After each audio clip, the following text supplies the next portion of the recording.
Malam guys, ketemu lagi tentu dengan channel saya yang mau bagi-bagi daging. Ini dari jeroannya ini. Bagi-bagi daging dari jeroannya guys. Ini tidak main-main.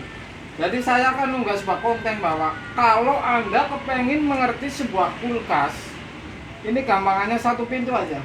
Ini saya kasih tahu bahwa ada sebuah freezer, kondensor panas, dan kompresor guys.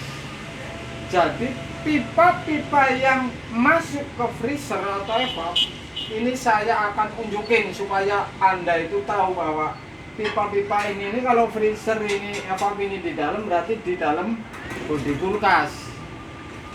Ini ada dua pipa dari freezer ini. Satu masuk kapiler ini sepanjang dari titik filter ini 160 sampai 180 bahkan 200 cm ini 0,26, 0,27, 0,28 ini masih bisa. Kemudian masuk ke sini, press, kemudian ditarik lagi oleh sisep ke kompresor lagi. Jadi bolak-balik. Saya akan nunjukin ini. Ini kompresor guys.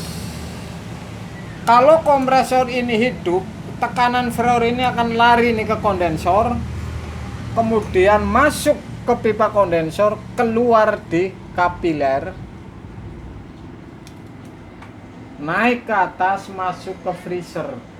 Dari freezer langsung ditarik oleh pipa, kemudian masuk ke isep. Jadi hanya dorong terus, kemudian ditarik di isep. Jadi bolak-balik ini.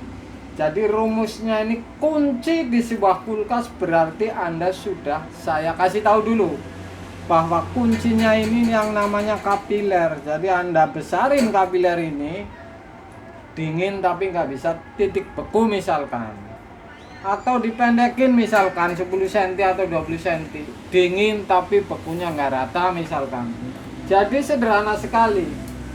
Kalau yang keluar angin dari kompresor ini, press masuk ke kondensor di bodi, kemudian dari kondensor ini keluar, terakhir di filter.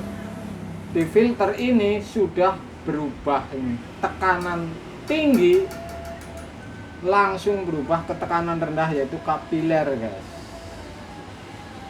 Naik, masuk ke freezer, kemudian langsung ditarik oleh isep kompresor.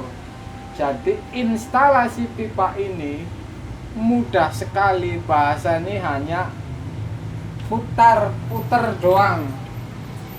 Jadi bahasanya hanya masuk dan ditarik lagi. Jadi putar-putar saja ini. Isep dorong, yang penting kuncinya satu rumus, kapiler.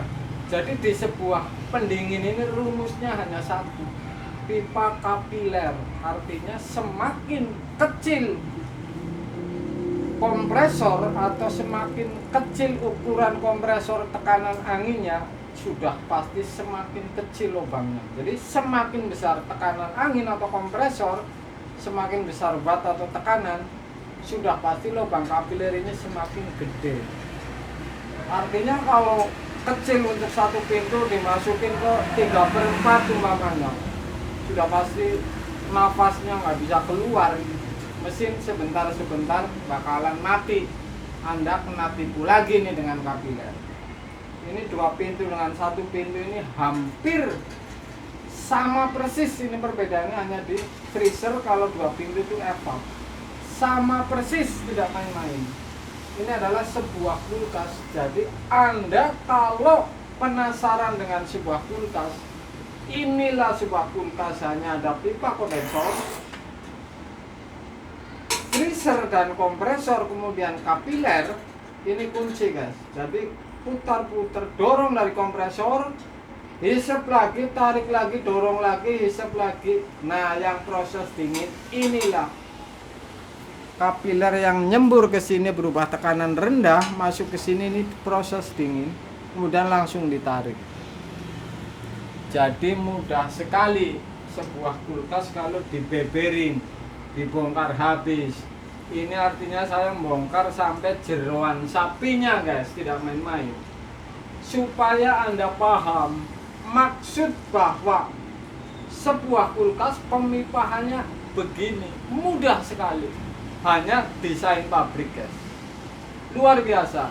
Jadi mudah sekali, gampang sekali. Jadi Anda kalau bikin kulkas seperti ini sendiri sudah pasti bisa. Kalau di lemari kayu atau apa yang penting ada kompresor pipa, sudah pasti bisa guys.